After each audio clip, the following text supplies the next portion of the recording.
চলো আজ বানাবো আমি ফুল সিঙ্গাড়া। তার জন্য দেখো আমি আটা নিয়ে নিয়েছি 2 বাটি এখানে। এবার আমি দিয়ে দেবো আজওয়ান একটা হাতের সাহায্যে এভাবে একটু ক্রাশ করে দিয়ে দেবো। এবার আমি দিয়ে দেবো 1 চামচ কালো জিরে। এবার দিয়ে দেবো স্বাদ মতো লবণ। তারপরে দিয়ে দেবো 1 চামচ চিনি, 1 চামচ চিনি। এবার দিয়ে দেবো একটু সাদা তেল। সাদা তেলটা দিয়ে একটু ভালো করে ময়ান দিয়ে নিতে হবে। দেখো ময়ান দেওয়া হয়ে গেছে। এবার আমি দিয়ে দেবো একটু জল দিয়ে বেশ ভালো করে আটাটা আমি মেখে নেব। আটাটা আমার মাখা হয়ে গেছে। এবার আমি আটাটা রেস্টে রেখে দেবো। এবার এদিকে আমি 2টো আলু সেদ্ধ করে নিয়েছি।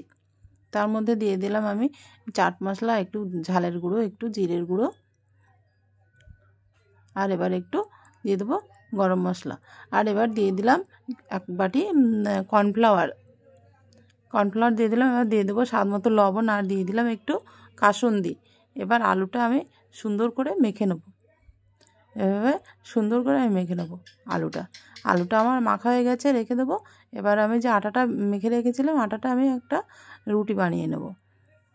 এই যেভাবে রুটিটা আমার বানানো হয়ে গেছে। এবার রুটির উপরে আমি দিয়ে দিলাম আলুগুলো। এভাবে চামচের সাহায্যে রুটির সব জায়গায় যেন বেশ সুন্দর করে মাখানো হয়ে যায়। ব্যাস দেখো আমার মাখানো হয়ে গেছে। উপরে দিয়ে দেবো আর একটা রুটি দিয়ে বেশ এভাবে চেপে দিয়ে দেবো। এবার আমি দিয়ে দেবো একটু আটার গুঁড়ো। এবার চাকুর সাহায্যে এভাবে কেটে নিতে হবে সমানভাবে। এভাবে আমি কেটে নিচ্ছি।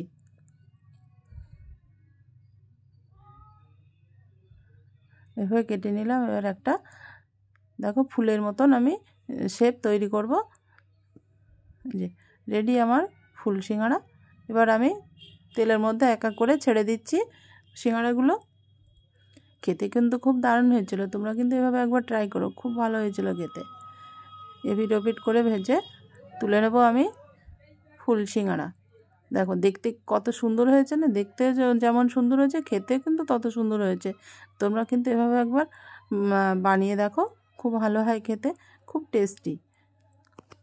একদম মুচমুচে হয়েছে, সিঙ্গাড়ার মতন একদম শক্ত, খুব সুন্দর হয়েছিল খেতে।